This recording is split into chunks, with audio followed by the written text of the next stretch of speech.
Now joining us from London is Fawaz Gerges. He's a professor of international relations at the London School of Economics. Professor, thank you so much for joining us. I'm going to look at some of the regional issues in just a minute, but first I want to get your take on what you make of the President Trump's comments about this war ending soon, very different to what we heard about 10 days ago, saying this war could carry on for weeks. Well, as usual, even last night, President Trump gave conflicting statements. When he was asked by CBS, a television station, he said, quote unquote, the war will end soon, very soon. He said, we have accomplished most of our objectives and we have won. He almost declared victory. Later on, when he was speaking to Republicans in Florida, he said, well, look, even though we are winning, we still have a great deal to do to degrade Iran's strategic capabilities. So what do we make, for your own viewers, what do we make from President Trump's vague and conflicting statements? Here's my reading. I think President Trump is preparing the ground to bring the war to an end in a week or so. And the reason why, because now, energy prices have surged. Gas prices in the United States have basically increased by 18%. President Trump faces major domestic challenges at home. You have midterm elections coming up in November. And Americans care a great deal about, their pocketbooks. And you have now inflation, in particular gas prices. And the American average electorate might punish President Trump's basically party, the Republican Party. So all in all, I think my reading is that we might, in fact, see a closer end to the war in a week or so, even though one cannot really predict President minds, because we know he's unpredictable and temperamental and changes his mind quite very quickly on a daily basis. Yeah, and it would be interesting to see if the US's objectives now are in line with the Israeli objectives, because Israel's objectives appear to extend beyond just crippling Iran. They're also operating a front in Lebanon against Hezbollah, but it's of course affecting the entire country. Hezbollah, though, still fighting back. What do you think Israel wants to do in Lebanon, what their goals are there now, and how it's affecting the country? Well, I think you're absolutely correct. Even though President Trump says that he and Israeli prime ministers are on the same page, in fact, there is a huge difference between what the Americans want and what the Israelis want. I mean, President Trump wants to declare victory. He wants to say this is a big win. He wants to celebrate another major foreign policy achievement. First, he celebrated the kidnapping of the Venezuelan president.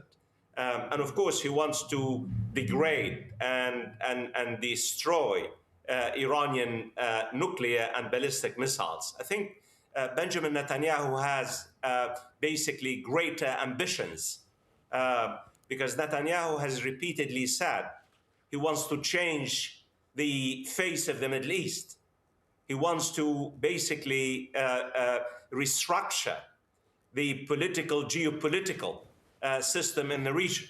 He wants Israel to basically not only bring about regime change in Iran, he wants to destroy Iran's regional allies, particularly Hezbollah and the Houthis and the mobilization forces in Iraq. We have seen a major escalation on the Israeli-Lebanese front. I mean, I think Israel now could easily launch a major land operation in Lebanon. We have seen, in fact, Israel has already invaded other parts of southern Lebanon. Israel is bombing Beirut, the Dahi, which is really quite one of the most congested urban areas in Lebanon. Israel has forced 600,000 Lebanese to leave their homes in from South Lebanon and the Dahi in Beirut. The United Nations says on average, 10 Lebanese children are being killed since the start of the war.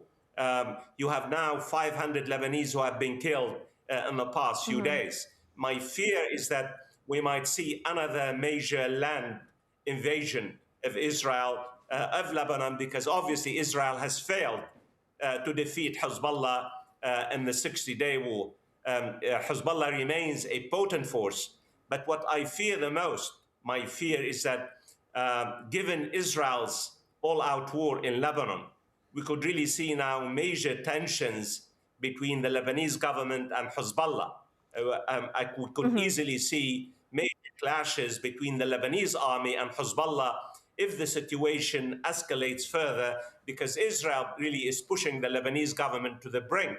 And the Lebanese government really has very limited options, given the fact that it's pressed between Israel's all-out war and Hezbollah's unwillingness to disarm and basically allow the Lebanese government to have complete control in southern Lebanon and the Bekaa Valley and the Dahi.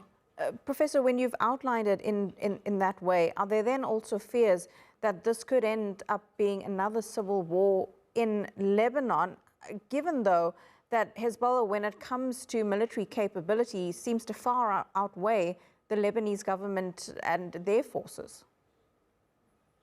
Well, I do fear civil strife.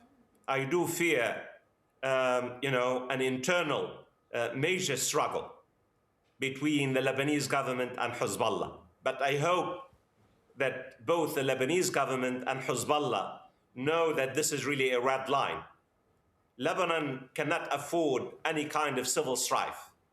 In fact, Benjamin Netanyahu, over strategic aim in the past 2 years or so, was to trigger civil strife in Lebanon. And my hope, and I hope I am right, is that both the Lebanese authorities and Hezbollah know that any kind of civil strife will destroy Lebanon as a country, as a nation. Lebanon cannot afford any kind of civil strife, given the fact that you have now almost 600,000 displaced people. The economy is broken. You have a major social crisis, and now you have an Israel war. So all in all, I hope that rationality and decency and basically understanding of the challenges that face Lebanon will prevent any kind of civil strife in the next few weeks and next few months in Lebanon. Professor, it's always good to get your take and appreciate your time. Thank you very much.